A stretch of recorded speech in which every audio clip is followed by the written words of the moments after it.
My name is Cindy Carter. I am a CFII and an advanced ground instructor. Today, we're going to talk about something very critical: communications.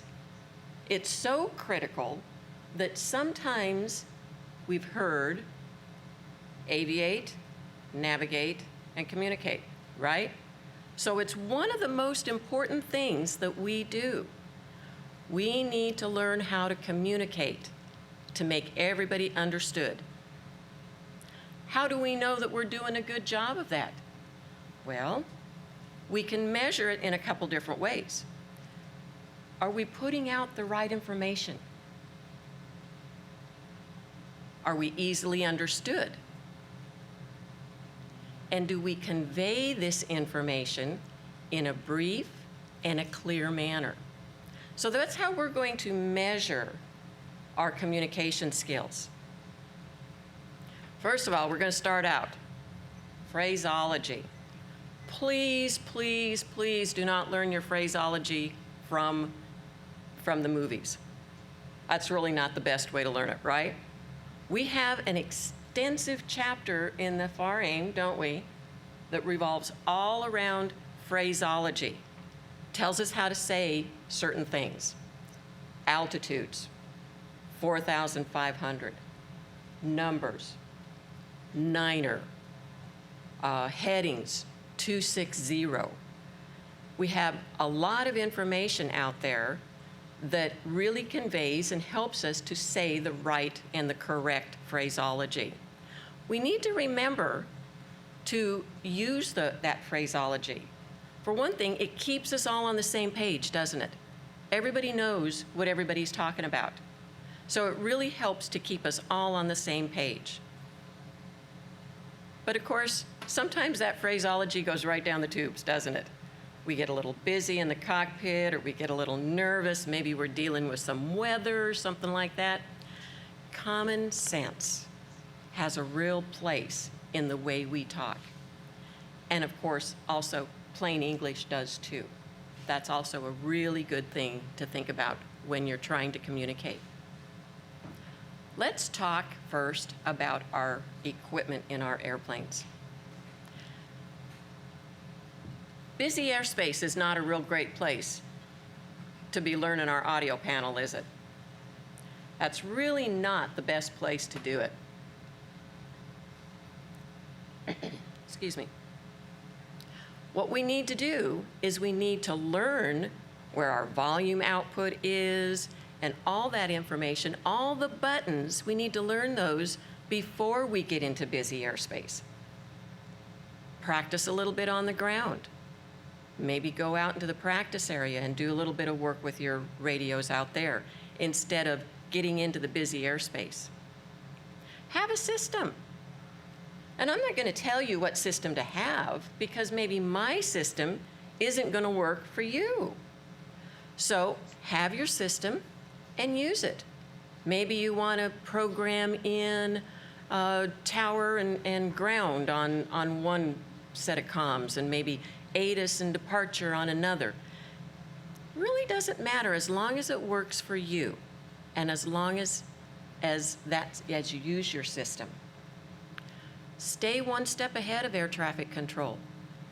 When you're out there on your cross country and you got auto flying the airplane, look ahead. Program in the next frequencies that you might need. Check the weather at your arrival airport. Kind of try to figure out what runway they might be using, how they might get you into the traffic pattern. So use those times to set up your system and to be a little ahead of the game. This is also a very basic idea, the 4 W's. I bet you all of your instructors taught you the 4 W's. Now, it's basic, I know, but it's also a really good way to be less intimidated by the radio communications, because you have a system. You have a way of knowing what you're going to do. So the 4 W's, of course, are, who are you calling? That's pretty easy. I fly out of Asheville, North Carolina. Asheville approach, Asheville Tower. That's pretty easy. Who are you? Diamond 24054. You know, pretty easy to remember. Where are you? Now, sometimes that's a little bit more difficult, isn't it? Sometimes we're not real sure where we're at. Got to check that GPS and see where it is we are. And what do you want to do?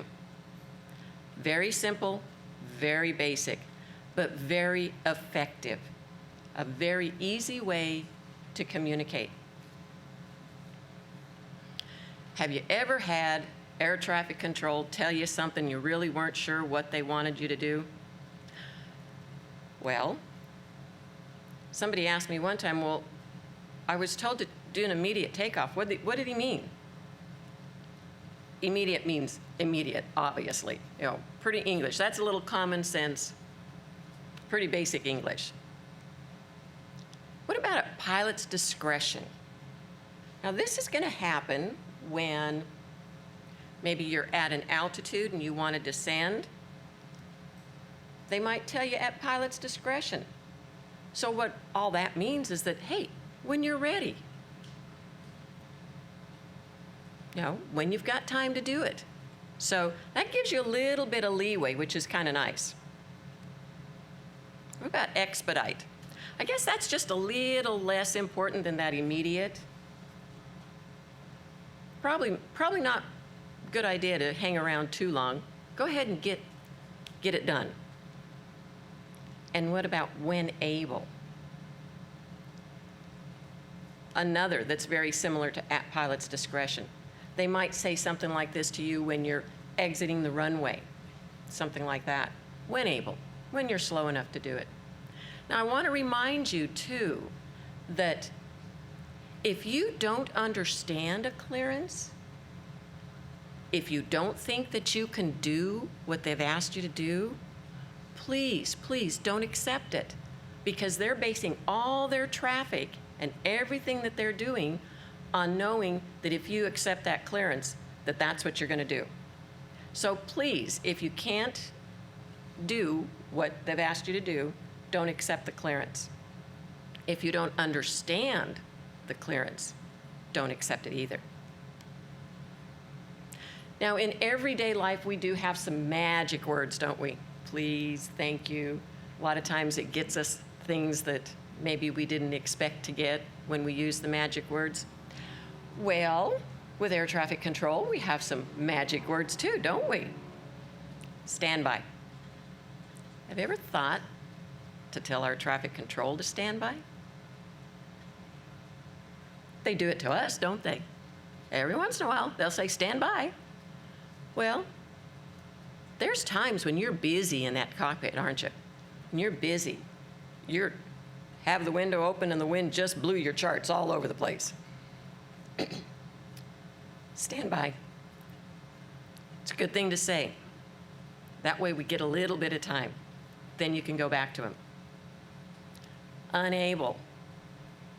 I want you to remember this one, because as pilots, we're taught to be able to take care of the situation, aren't we? We're pilots in command. We're cool. We're good. Sometimes we are not able to do what they ask us to. And we have to remember to tell them, again, because they're basing their traffic on what we say and what we do. So enable's really good. Say again. Air traffic controllers never talk fast, do they? Yes. So sometimes, every once in a while, we have to say again. You like this one, student pilot? How many of us still use student pilot? Oh, come on. I've seen real experienced pilots that say, well, every once in a while I tell them I'm a student pilot. I talk to a lot of air traffic controllers, and they tell me that they really want to know if somebody is a student pilot, because then maybe they're not going to expect them to be able to do some of the things that they can ask a seasoned pilot to do. So it's important to let them know if you are a student pilot. So you have to remember to slow it down. A lot of times this happens, doesn't it, when we're busy, when maybe we got a little bit of weather closing in on us, the voice kind of raises another octave and we start talking fast. So one thing to think about is maybe take a deep breath and then key the mic and start talking so that we don't end up talking too fast. Because what happens with that? You have to say it again. That takes up more time, confuses people on both ends, and just creates problems. So remember that not only air traffic controllers can sometimes talk too fast, we do it also. Another issue is the other side of the coin is listening. Too many times we spend so much time talking that we forget that we also have to listen and listen effectively. Some of the problems that we can have, similar call signs. Anybody come across that every now and then? Oh yeah. I actually answered the radio call for an airplane that I used to fly in, and I was not in that airplane at the time. So pretty embarrassing, extremely embarrassing, because I heard about it from the pilot later on. But so that can happen, similar sounding call signs. What about transposing numbers? I like to tell people that I'm dyslexic, so no, I transpose numbers quite a bit.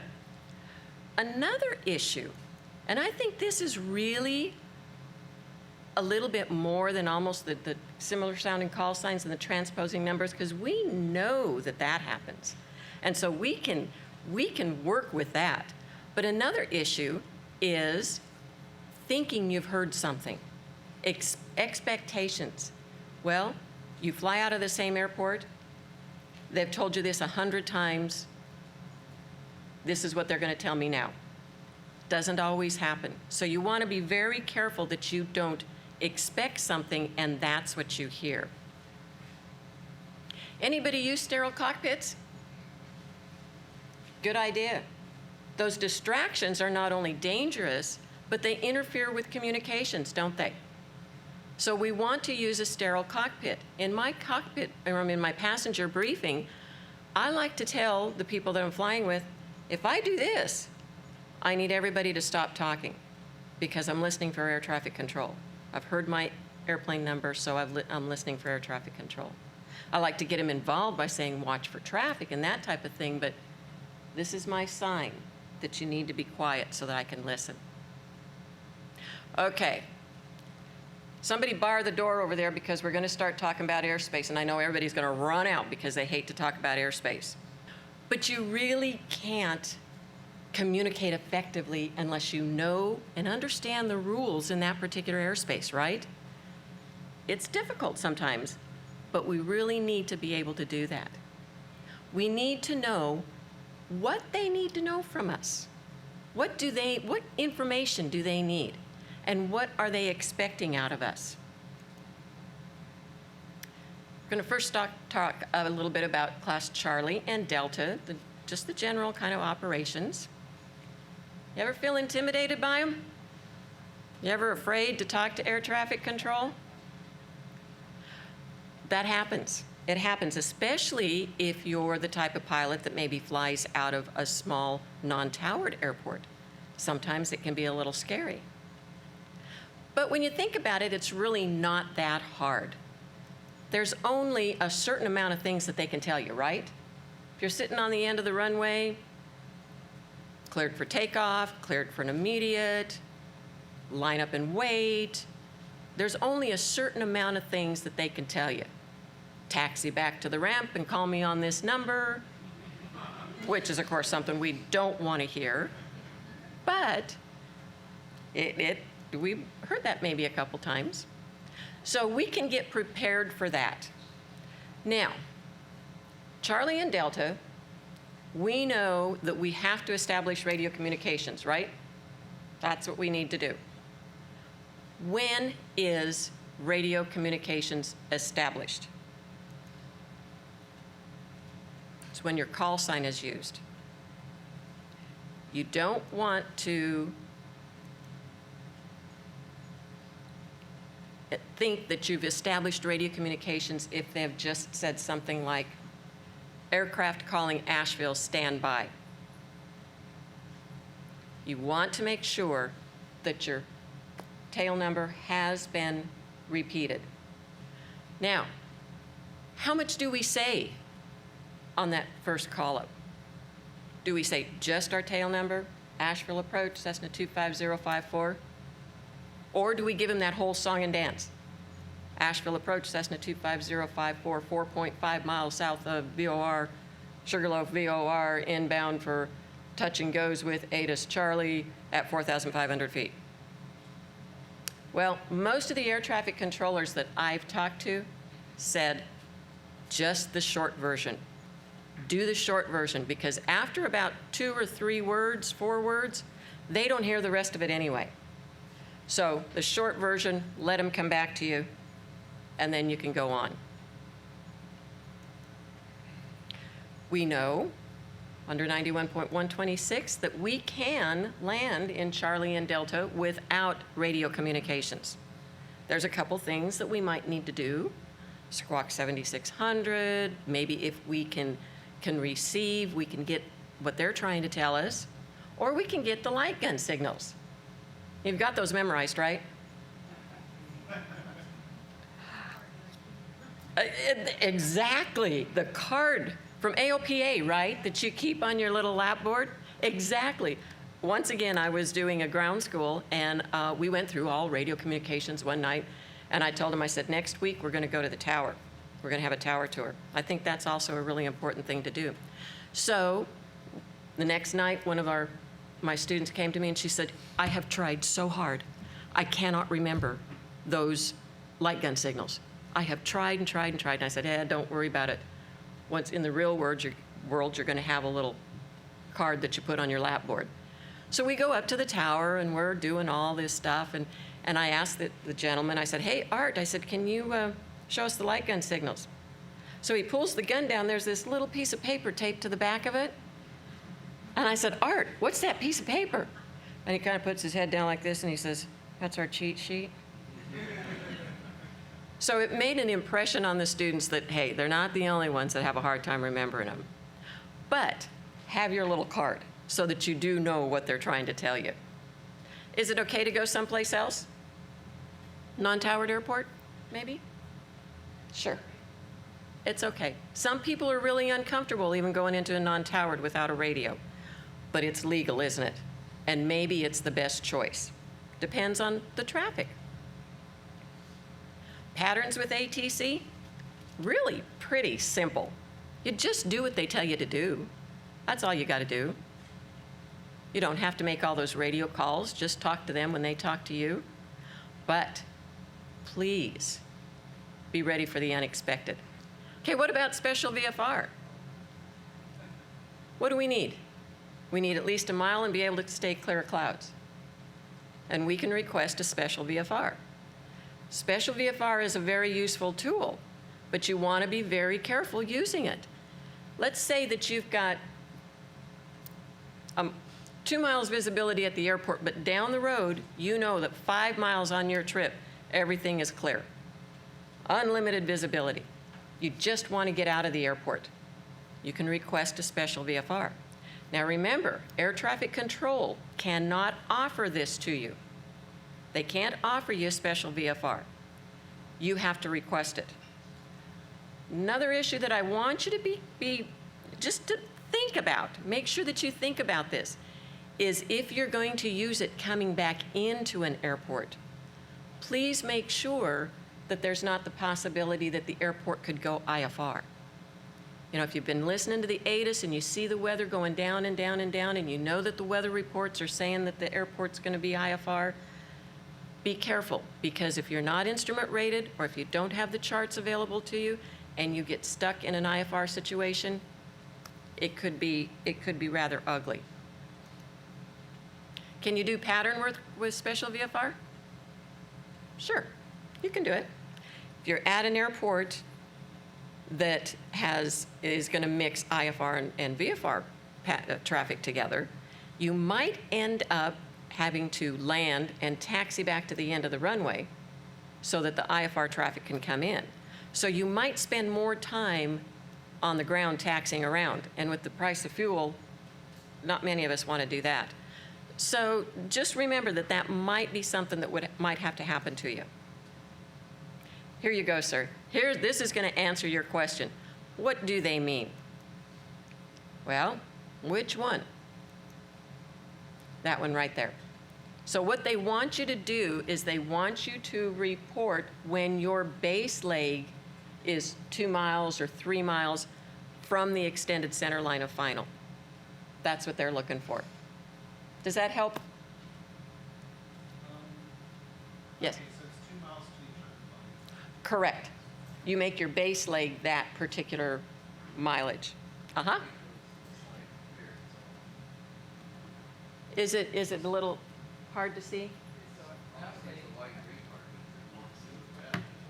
Oh, there's an airplane right here. Yeah, it's not showing up. We're good. The question is, how do they expect you to estimate that distance if you don't have that information? You just, yeah. You're guessing anyway. Yeah. Somebody asked me, well, how do you do that when the radio's really busy and by the time you get there, can't get a word in edgewise anyway? So you're pretty much guessing. Yes, sir. What I do a lot, that's the airspace. It's a 5,000-foot runway, so that's about a mile. There you go. With the runway, that's going to be double the runway. There you go. That's a good way to estimate distances. Yep. Options. Have you ever been said, you're cleared for the option and wondered what the heck that's all about? Well, you can do a touch and go, a stop and go, missed approach, low approach, full stop. This is not a good option. And remember that it will be runway specific. You're not going to be, unless it's an emergency, you're not going to be cleared to do a stop and go on any runway. It will be runway specific. Land and hold short. Remember earlier when we talked about unable? If you don't think that you are able to land in the amount of distance that you are given, please do not accept that clearance. ATC is expecting you to land in that amount of distance because of other issues, other traffic, some kind of issue. So if you can't do it, please don't accept it. Remember that students are not allowed to do land and hold short. And if you don't know the distance, guess what? Air traffic control has it right in front of them. Departures. I'm going to kind of click through this because I'm sure that you're all probably pretty much aware of the sequence. But one thing I want to emphasize right here is that not all air traffic control facilities are created equal. So you might be in a Charlie that does not have clearance delivery. Or you might be in a Delta that you're not expecting to have clearance delivery, but they do. So remember that it's going to be specific for that particular area. Also with departure, have you ever run across a Delta that has departure and approach? Terses? Oh, that's all that old airspace stuff, huh? But there's still some around. So just remember to know what you're dealing with. New taxi rules, are we having any problems with them? We want to remember that there's no more taxi 2. You'll be given your departure runway, and you'll be given the route, like this little green line here. I don't know if you can see the little green line. See the little green line? You'll be given your initial hold short or runway crossing, but you will not be cleared to cross all those other runways. Those will always be separate. If you're confused, just ask. Ask for progressive taxi. That's always a good thing to do. Are we having any trouble with the lineup and wait? I was concerned about it because we are so wired that when we hear hold and when we hear cleared, that's what we repeat back. And when they come out with the line up and wait, which replaced the taxi in position and hold, I was kind of concerned. But I haven't heard that anybody's having too much trouble with it. So maybe we're doing a good job on that. Is it a bad idea at a non-towered airport? Probably. You don't want to sit on that runway for too long, do you? Class Bravo. Obviously, what we're doing is we're just trying to keep the little guys away from the big guys, aren't we? Trying to keep it all separate. If you're just passing through, not a big deal. Make sure you get that cleared, okay? You're cleared to enter Class Bravo. You can also remain outside and give yourself plenty of room. Okay, now, let's say, now this does not pertain to IFR. This is only VFR because IFR is a different animal. But let's say you're doing VFR flight following and you're talking to a center controller and he gives you a vector into Class Bravo airspace. Are you cleared? I'm not gonna go there. I'm not gonna enter that Bravo airspace unless you are cleared into Bravo airspace. Now, air traffic controllers talk to each other behind the scenes. We might not realize that, but they do talk to each other behind the scenes. But I want to hear the cleared. I've had different situations with different people, and once again, I want to remind you, not all air traffic control facilities are created equal, so sometimes they do things a little differently too. So my suggestion is get that cleared. Make sure you're cleared. What about the other way around? Well, once again, make sure that the controller knows that you're coming into their airspace. Ask, say something if you're confused about it. Okay, let's talk about Air Route Traffic Control Center. I don't know if you can see this map very well, but that's a map of all the centers. Now, once again, IFR pilots, they do a pretty good job of understanding what center is all about, but VFR sometimes don't understand. All those little sections there are further divided into sections. Some are high, some are low, but you might have an air traffic controller that is using several different, or controlling several different sections. So, as you're flying cross country, you might be talking to a different controller along the way, but you might be talking to the same one through several different sectors. So you also might have to change frequencies. They might say, change to my frequency. And remember when you're calling them up that they're monitoring several different frequencies. So how do you know who to call? Well, you can look on a low en route chart and it'll tell you, but you can also look at the airport facility directory and it'll tell you. Flight following, once again, do we just give the basics or do we give the whole song and dance? Well, probably the best thing to do is to give the basics. Approach and departure, what's the difference? It's basically the same thing, isn't it? One, you're going out of the airport, that's departure, and the other, they're bringing you back in from the en route phase into the terminal phase. That's approach. Probably be talking to the same person even. You just happen to, as you're coming in, you call them approach, and as you're going out, you call them departure. It's air traffic controller wearing two different hats, aren't they? Cleared for the visual. You're on an IFR flight plan. You come into the airport and it's 3 miles and at least 1,000-foot ceiling. Now, air traffic controller says cleared for the visual. What goes on now? Well, he can either clear you to the airport or the preceding traffic. He will tell you the distance and the location, 12 o'clock, 2 miles. And if it's with another airplane, he's also going to give you the type of airplane and the altitude of that airplane. So now you're basically just flying a VFR approach. Contact approaches, this is a little different. Now on the visual approach, that's initiated by air traffic control. The contact approach, what you need to do is you need to request that. And that's 1 mile and clear of clouds again. Non-towered airports, they're pretty easy. You don't need to worry too much about them. You don't have to say that second traffic out there. Rutherfordton traffic, Cessna 25054, left downwind 19er, Rutherford. Cut off a little bit of the words there. Remember, what do you need to know? That's what you should be telling the other pilots in the traffic pattern. You think sometimes we get a little carried away with unnecessary? Well, we do, don't we? So be careful. Runway crossing's a good thing to let people know about. Clear the active, but we don't have to say every turn. Please, please, don't be a copycat. Remember, there's somebody out there that's watching you. A low-time pilot, a student pilot, maybe a non-pilot. They're watching you. So if you've got a bad habit and you're not using correct phraseology, then guess what? They're going to do it too, because they look at you and they say, wow, they know what they're doing, so it must be okay. A little bit about flight service. Of course, it's called radio.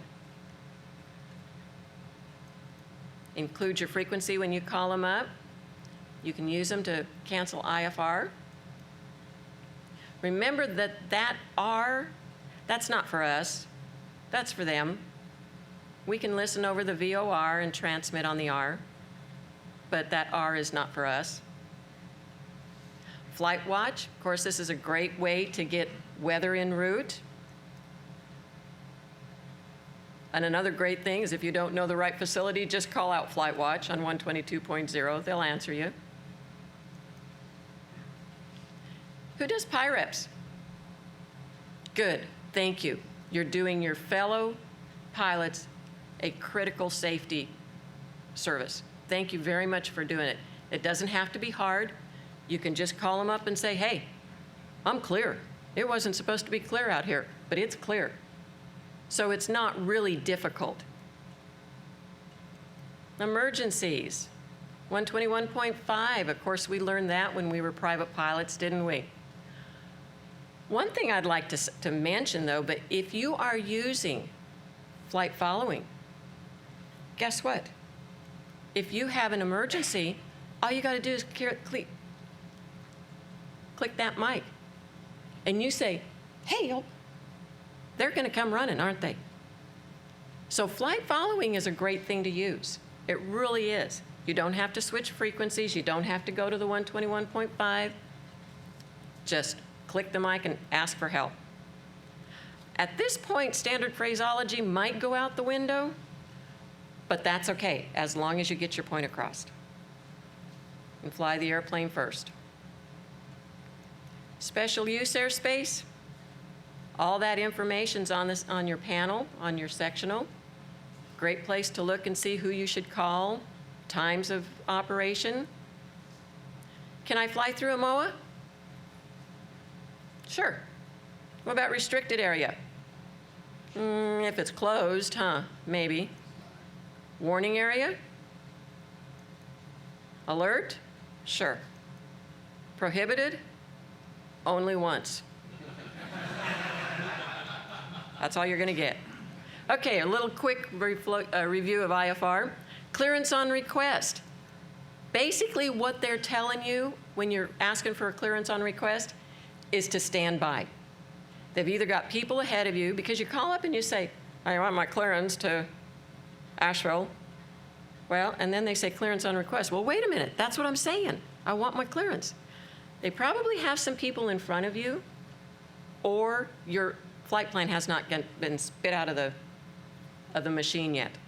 So you kind of have to wait a little bit. They're putting you off a little bit. So that's what they're doing. They probably don't have the information yet. Non-radar reporting positions. Does everybody remember where you have to report non-radar? What, you got to report if your estimated time of arrival is plus or minus 3 minutes. You have to report procedure turn inbound, missed approach, and any of those cute little mandatory reporting points, right? What about radar reporting points? Unforecasted weather, communications approach or navigation equipment failure, anything that's of safety of flight issues,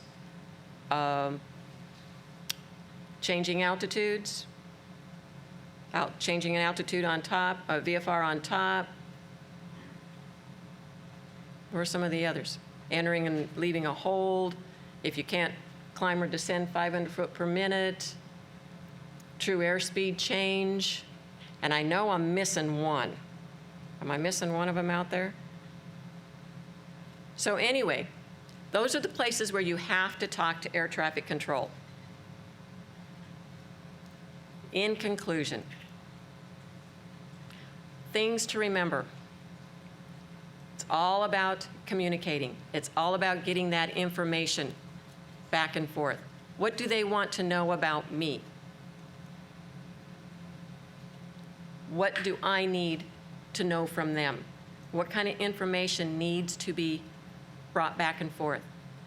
Standard phraseology. I know sometimes it's not fun. It's sometimes a little cute to not use standard phraseology, but it's really the best thing because then everybody knows what everybody's talking about, right? And another thing that I want to remind you is remember to listen. That's the flip side of the coin. Remember to listen. It's not always talking, is it? It's gathering that information and figuring it out. So please also remember to listen. If you're not sure, just ask. Ask for VFR flight following, ask for progressive, ask, say again. Just ask. Once again, thank you very much for coming. I appreciate it.